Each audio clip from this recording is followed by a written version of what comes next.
More details next week, but to businesses hit by COVID-19, know this. The wage subsidy will continue to be there for you to help you keep your employees on the payroll. So fill out the application at canada.ca if you haven't already done so. And if you had to let people go, try to bring them back. It's those workers who will drive our economy's short and long-term recovery. On other support, the Canada Emergency Business Account has been accessed by well over 500,000 businesses to give them much-needed loans.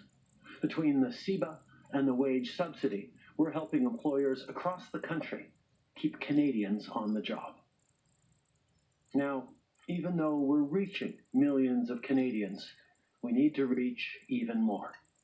We're working around the clock to update and adjust so that help gets to as many workers, small businesses, families, and young people as possible. We also know that some sectors have been hit especially hard, so we're stepping up on that too. Minister Baines will be leading a new Industry Strategy Council. Chaired by Monique Leroux, this council will take a deeper dive into how the pandemic is affecting specific sectors and how to best support them. We're leveraging expertise from the economic strategy tables we set up in the first mandate, as well as looking to new industry leaders. This will be a dedicated forum for industry and government to come together on tackling the effects of COVID-19. And it builds on what we've already done for workers in everything from energy to agriculture. On that note, Minister Guilbeault will have more details at noon about how our $500 million package for arts, culture, and amateur sport is now being rolled out to support workers in those sectors. This investment will help people access wage support and help organizations access funding. Our artists, creators, and young athletes inspire us and help us feel connected even when we're at home. They're there for us, and we're going to be there for them. No matter where you work, no matter who you are, these are tough times. But with the right plan, we will get through this, and we'll come back stronger than ever. Le Canada fait face à un défi sans précédent. Canada is facing an unprecedented challenge, so we have taken unprecedented measures. Perhaps you're among the over 7 million people who are now receiving the Canada Emergency Response Benefit. Perhaps you have been hired once again due to the Canada Emergency Wage Subsidy. This wage subsidy was created to protect jobs. Since the launching of the program last week, employers have already made requests for almost 2 million workers. Today, I'm announcing that we will extend the Canada Emergency Wage Subsidy past June to boost job creation and to stimulate the economy. We will have more details next week. Businesses hard hit by COVID-19 need to know this. The wage subsidy will be there for you and for your workers. I'd invite you to make an application on the canada.ca website if you've not yet done so. If you've had to lay people off, please try to hire back your workers. These workers will help us to relaunch the economy over the short and the longer term. Canadians want to work, so we will help them to get back to work. Because of this subsidy, others measures such as the Canada Emergency Business Account is also used to help employers to keep their employees. Today, we also have news for the cultural sector. Minister Guilbeault will provide more details on this later today, but we're trying to support artists, creators, musicians, young athletes, and their trainers. To better understand the impact of the pandemic on different industries, we are creating an economic strategy table led by Minister Baines. Chaired by Monique Leroux, this Industry Strategy Council will study the effects of the pandemic in specific sectors and especially what can be done to support workers. We will benefit from the economic strategy tables that were created during our first mandate, and we are calling upon new industry leaders to help us. We're going through hard times right now, but with a good plan in place, we will recover stronger than ever. For our country, but as our elders remind us, Canada has faced challenges before, and we've always overcome them. Today, we mark the 75th anniversary of Victory in Europe Day and the end of the Second World War on the continent. After 6 years of war, it must have felt like that day would never come, but it did. And it came because of the courage of all who served and because of the sacrifice of all who gave their lives. It has been 75 years since our grandparents and great-grandparents stood up to do their part. 75 years since they stood united and strong to ensure that we would live in peace and freedom. Today, as our generation faces our own battle, let us be inspired by them and their valor as we protect them and all Canadians. This is our challenge, and I know we will rise to meet it. Merci. Thank you, Prime Minister. We'll now go to the phone lines for questions. One question, one follow-up. Operator? Thank you. Merci. First question is from Jamie Tashagumscom from APTN. Line open. Hi, thank you, Mr. Prime Minister. As we all know, Indigenous communities in the North are vulnerable due to social conditions like lack of housing and lack of medical facilities. And it's been said that Indigenous communities are 2 weeks behind the curve. Now, the province is relaxing restrictions. Some of these communities might see that as a threat. Do you agree with that opinion? And secondly, what would your advice be to those communities? From the very beginning of this pandemic, we have seen that and known that Indigenous communities, particularly northern and remote ones, are particularly vulnerable to the spread of COVID-19, given existing challenges around medical facilities, things like overcrowding and other socioeconomic realities. That's why from the beginning, we have made specific investments to support Indigenous communities as the country grapples with this pandemic. Right across the country, as certain regions are reopening, there is a recognition that other regions are going to need continued adjustments and continued protections, and we will ensure that we continue to work all together on protecting Indigenous communities who are indeed more vulnerable, even as other parts of the economy are looking at opening up. Follow-up, Jamie? Yeah, okay, so they've been doing pretty well so far, but like I said, they're 2 weeks behind the curve. So with provinces opening up, what would you suggest that they do? I think we need to make sure we're keeping extremely vigilant and preventing outside cases from entering those communities. We've seen, for example, Nunavut be very successful, not just remaining 2 weeks behind the curve, but months behind the curve as they continue to have no cases because of very strong travel restrictions that were brought in immediately and have served to keep the vulnerable and remote communities in our far north completely COVID-free. But right across the country, various communities will take appropriate measures, and we will be there as a government and other orders of government as well to support them in doing the things that need to be done to keep elders and all in those communities safe. Thank you. Next question, operator. Thank you. Merci. Prochaine question, Michel Lamarche, TVA Nouvelle. À vous. Hello, Mr. Trudeau. I'd like to know, because you're going to extend this wage subsidy, are you going to do the same thing with the CERB? The CERB lasts longer than the wage subsidy. We recognize that over the following weeks and months to come, and with the economy restarting again, less people will need the CERB because they will go back to work. It is more likely that more people will choose to go the way of the wage subsidy. That is why today we are announcing that the wage subsidy will be extended. We are continuing to adjust as the situation evolves. Since the beginning, we've been there to make changes and to improve our approach, to be able to help as many people as possible, especially given the current situation.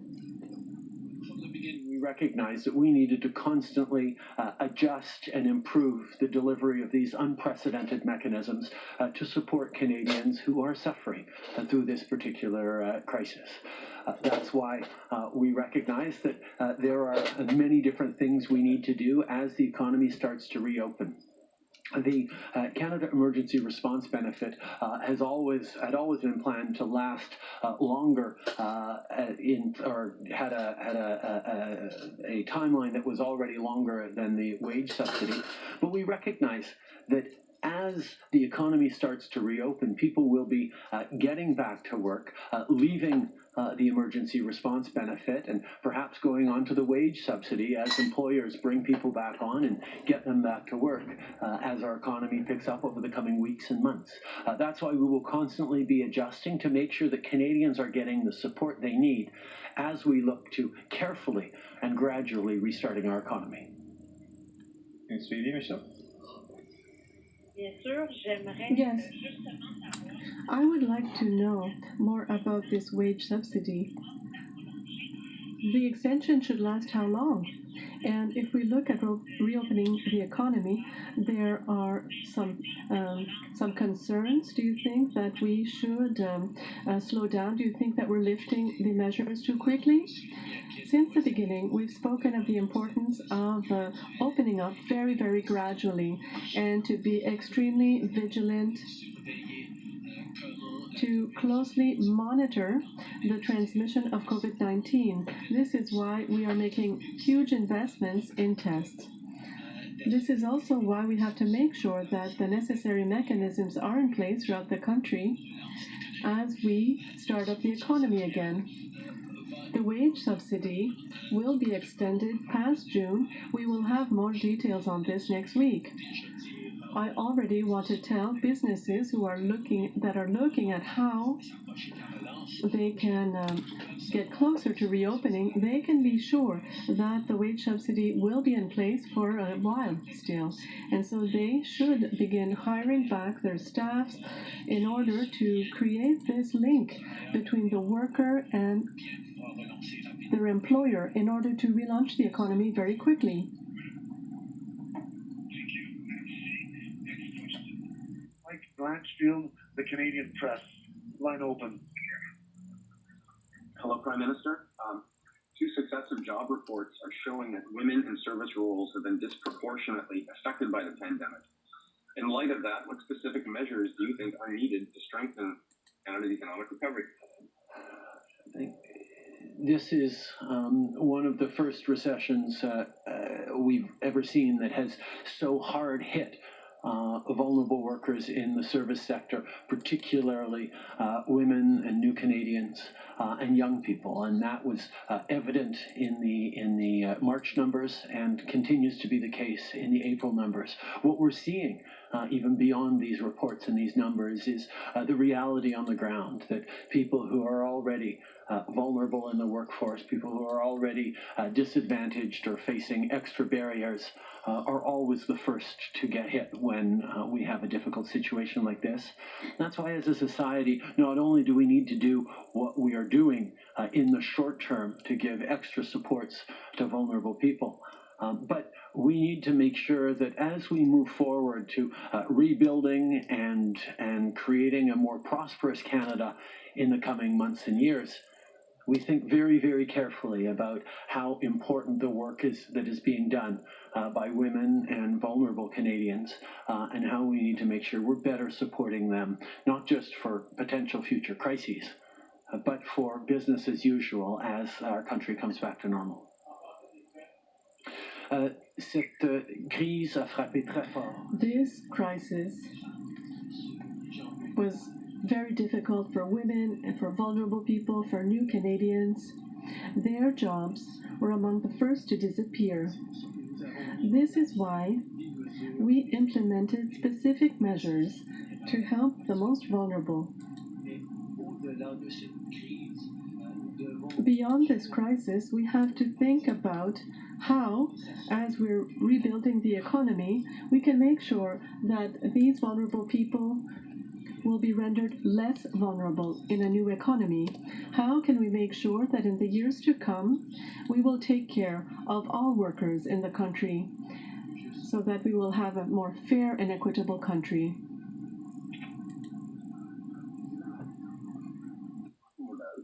Vulnerable people are, as you say, the first to get hit.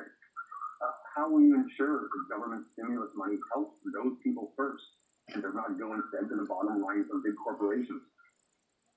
We are not yet talking about stimulus. We are still very much in the support and emergency phase right now. And that's why from the beginning, the measures we put forward have been entirely focused on Canadians. With the Canada Emergency Response Benefit, that's over 7 million people across this country who have benefited from that. With the wage subsidy that goes to workers. Employers don't keep a penny of that. They pass it through to their workers so that workers have that continued link with their job and get a paycheck that will ensure that as the economy reopens, they will be able to come back to work quickly and smoothly. Our focus every step of the way, even on supporting small businesses, has been ensuring that people are able to keep jobs going for Canadians from coast to coast to coast. We will, over the coming days, start looking at specific sectoral supports for various industries that have been hit particularly hard by COVID-19.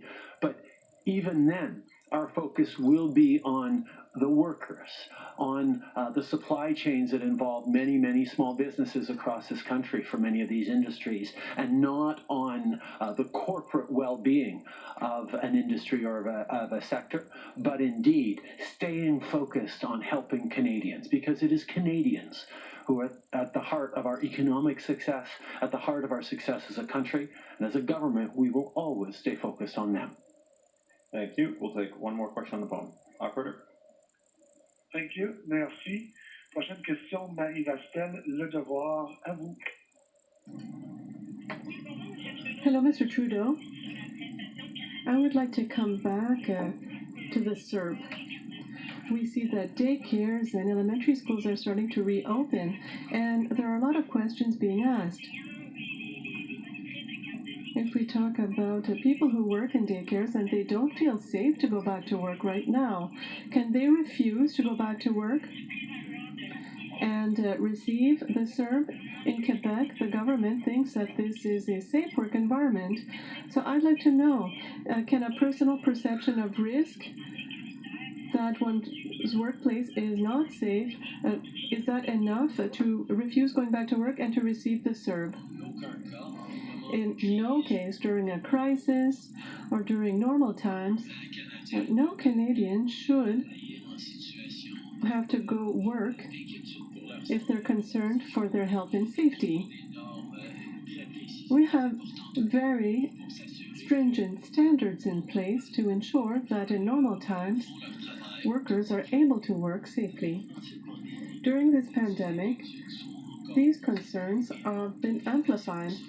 And this is why, in the principles that we set out with the provinces and territories, there's this element of safety at work that is essential for reopening up the economy.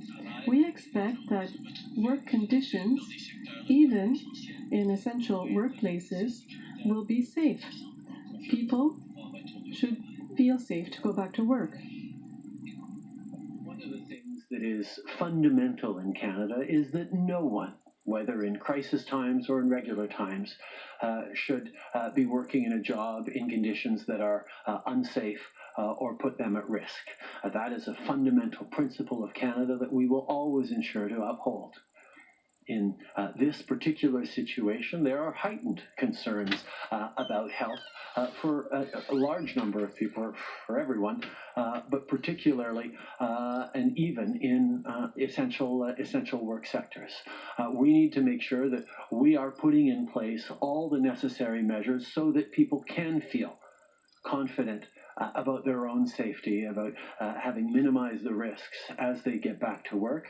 That's why we put that as one of the fundamental principles that needs to be in place before any sector talks about reopening the economy. That was part of the principles agreed to by the provinces and the federal government on relaunching our economy.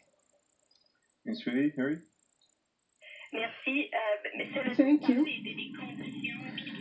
If we speak about the conditions that have to be respected to have a safe workplace, I understand that, but who determines if the workplace is safe or not? I'm asking my question once again. Can a person themselves decide that in their personal perception that they don't feel safe to go to work in a daycare, for example?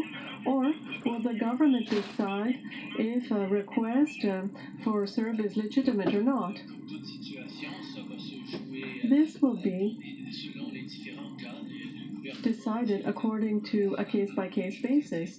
The government will have something to say with regards to the needs for certain sectors and certain industries.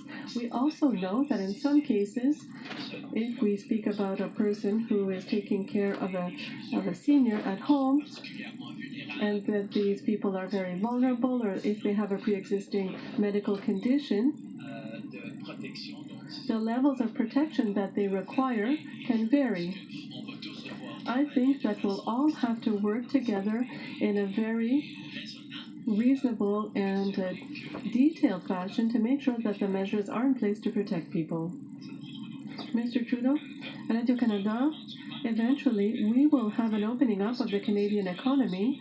We will have some sectors of the economy that will be given, that will be going first. Are we looking at transforming the Canadian economy? I think that the priority is to restart economic activity for Canadians and for workers in many sectors and throughout the economy. At the same time, we will have to think about this opening up, how we can do it in a safe way, given the continued reality of COVID-19. There are other things that have to be thought about.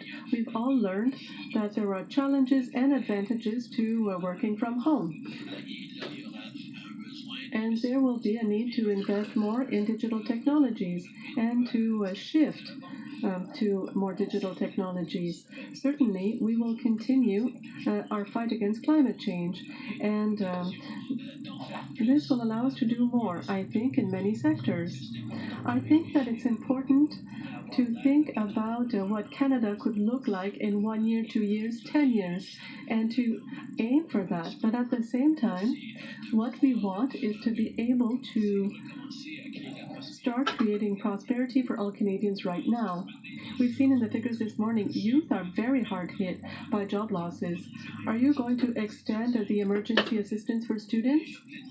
We've already planned that the emergency assistance for students would be there up until August. Students, typically when they are finished their term at university, take a summer job to help them pay for their tuition and their needs, and to pay for their expenses over the school year.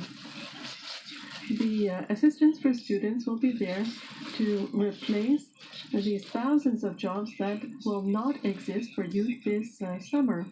We know that they want to work, and they're going to try to fill, that they will fill the jobs created by the government, and there are new programs to help in some specific sectors that are hard hit by COVID-19. We do have measures in place to help the youth, and these will last up until August. I'd like to ask you about the jobs numbers again. You were talking about just how some groups are getting hit disproportionately hard, thinking young people, thinking women. What specifically can the government do as the recovery begins to make sure that these groups aren't permanently set back? I think the idea of permanent challenges is particularly poignant for young people, where we know that a summer without work experience, a summer where they are struggling to pay their groceries or their rent, is a significant setback in their march towards economic independence and successful outcomes after their schooling. That's why we put in place the Canada Emergency Student Benefit to help them this summer make sure that there aren't long-term impacts. On women particularly that we've seen have been extremely impacted by this economic challenge as well as a health challenge. We have moved forward on supports for them, particularly more emergency supports for women who are facing challenges of domestic violence. But at the same time, we know we have to do more. The importance of childcare has been yet again emphasized, that as we move towards an economic restarting, there needs to be more and secure childcare spaces for people to get back into the workforce. These are the kinds of things that we're going to have to think about, both in the immediate but also for the longer term, to make sure that equality in this country is more than just a goal, but is a concrete reality. Je pense qu'il y a bien des choses qui nous préoccupent par rapport. I think that we have many concerns with regards to the years to come. If we look at groups such as women, youth, they might suffer negative consequences for years to come following this pandemic. If we look at the youth, this is why we've implemented the student benefit, and this will support them during the summer and up until the end of August. This will allow students to continue their studies in the fall without having too many impacts following the crisis. Also, we're creating work opportunities so that many of them will have some necessary work experience, and this will be helpful in the years to come. Now, with regards to women, we know that there's a lot more that needs to be done to have a more fair society. We know that more assistance for centers for victims of domestic violence and for women's shelters are very important. We know that access to early childhood education centers and daycares will be very important also for boosting the economy and for Canadian families, and particularly women. This is why we're looking at what we can do. The TTC is going to be making some historic cuts to its service because of the pandemic. Transit groups have been calling on the federal government to provide emergency funding, keep buses, trains rolling, get emergency or essential workers to their jobs. Is that something that the government could look at? This government has made historic investments in transit over the past years. We recognize that public transit is an essential part of growing the economy, of helping our cities, and mostly helping people be able to get to work from home in a reliable way. That's why we believe so deeply in transit. Operation of transit is more of a municipal and provincial responsibility, and we hope to see the provinces stepping up and supporting this essential element of the economic relaunch. People are going to need to be able to get to and from work as we want to get the economy going again. But the federal government is always looking to be a partner in helping out in terms of economic relaunch wherever we can. Prime Minister, Rachel Haynes from CTV National News. Last week you were saying that help is coming for seniors. They have been asking for the last few weeks where the help for them is. You're talking about the Canada Emergency Response Benefit, which gives $2,000 to people who you say need it most. But seniors are still vulnerable and they still need to pay their rent and their groceries, and they're saying that the government programs that they receive still don't add up to $2,000. So why do some people deserve $2,000 from the government and other people don't? First of all, we have worked very, very hard to help all Canadians with replacement of income that has been lost during this. We knew that workers who were expecting to get a paycheck to be able to pay for their groceries, to be able to pay for their rent, and suddenly because of COVID-19 lost their job, and there were millions of them, as we saw in the recent job numbers today. Needed to get that income replacement. And we did that with the Canada Emergency Response Benefit. Seniors, many of whom are on fixed incomes, did not see that disappearance of their income at the same time, although some did, and many qualify for the CERB, even as seniors, and therefore are getting the support. At the same time, however, we recognize that there are additional costs and additional vulnerabilities that seniors have been facing, and that's why we have made investments, whether it's through increasing the GST supplement that hits many, many vulnerable seniors, whether it's through new programs that are supporting seniors in vulnerable situations. And like I said, we'll have more to say very soon on how we continue to support the seniors who built us this extraordinary country and to whom we owe so much thanks.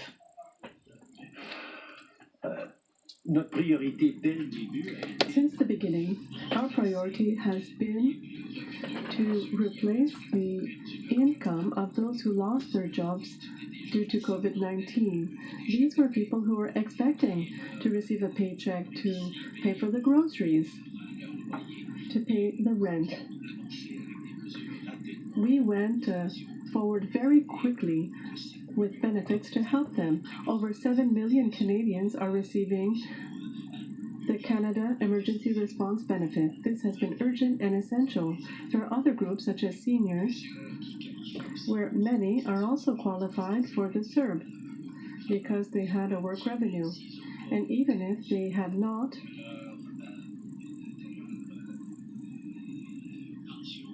lost their fixed revenue or access to their pension, they see a greater amount of challenges or increased costs due to COVID-19.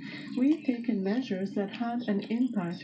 We increased the GST return.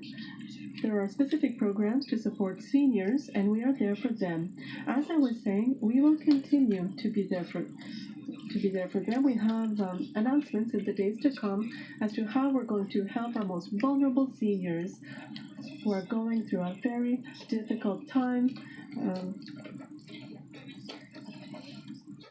Question. You said that people don't have to go back to work if they don't feel safe there.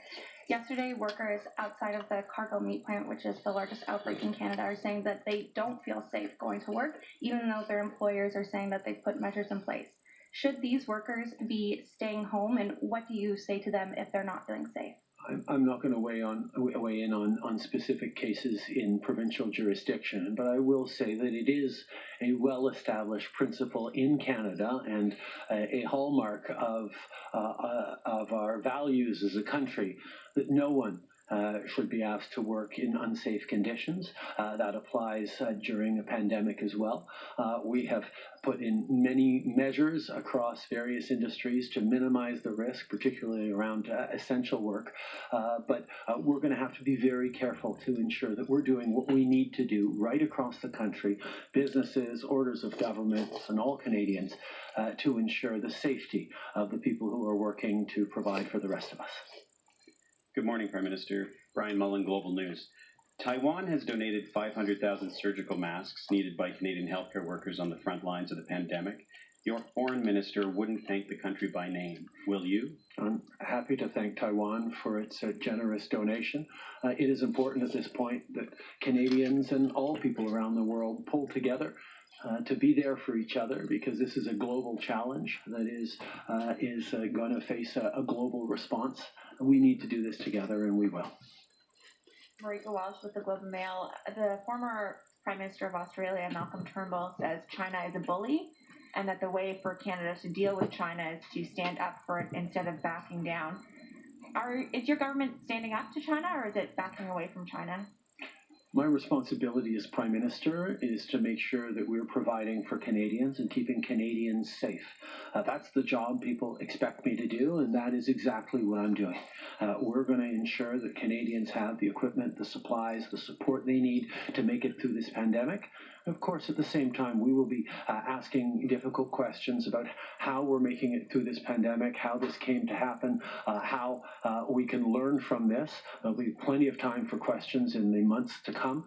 My focus, rightly, is on doing everything I can to help Canadians through this. Merci beaucoup tout le monde.